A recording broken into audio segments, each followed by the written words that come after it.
మీ పేరు? మా పేరు ఇజ్రాయెల్ సార్. మీరు ఏం చేస్తారు?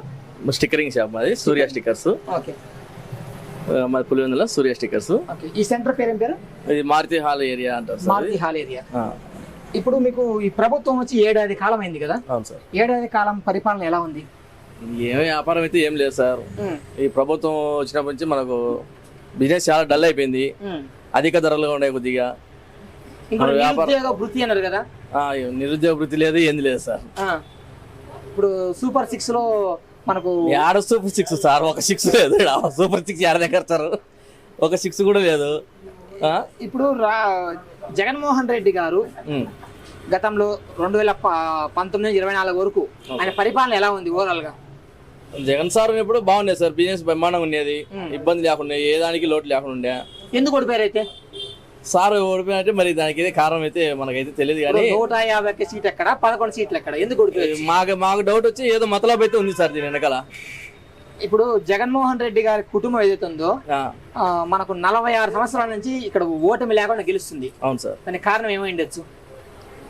వాళ్ళ మీద ఉన్న అభిమానము, వాళ్ళు చేసే ఒక మంచి కార్యక్రమాలు. కలిసారా? కలిసాం సార్.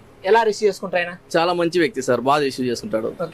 అందరినీ పలకరిస్తాడు, ప్రేమగా ఆప్యాయతతో మంచిగా పలకరిస్తాడు. అందరినీ దగ్గర తీసుకుంటాడు. ఆయన ఎక్సలెంట్ సార్, ఇంకా చెప్పాల్సిన అవసరం లేదు. కొడుకు అంటే ఇంకా బాగా చిరునవ్వుతో భుజమే చేసి మాట్లాడతాడు రాజశేఖర రెడ్డి సార్. ఏదైనా సమస్యలు ఉంటే వాళ్ళు ఏ సమస్య అని తక్షణమే ప్రాబ్లం సాల్వ్ చేస్తారు సార్.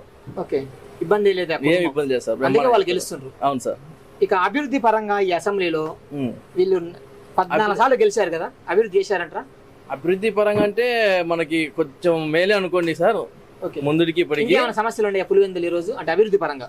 పులివెందుల సమస్యలు అంటే పనులన్నీ నిలబడిపోయినాయి సార్. ఇక్కడ పెట్టేటన్ని మొత్తం ఏవే పనులు అయితే శంకుస్థాపన చేసి చేశారో ఎందుకు నిలబడిపోయి పనులన్నీ ప్రభుత్వం మారిపోయింది సార్.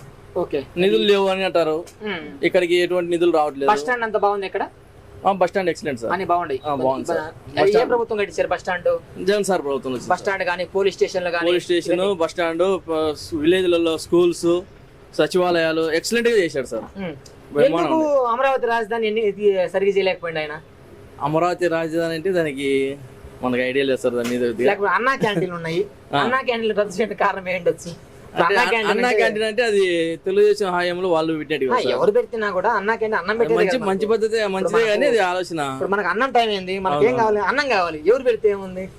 అన్నం అంటే మీ ఎమ్మెల్యే గారు కదా ఆయన. మా ఎమ్మెల్యేనే చేసిండొచ్చు.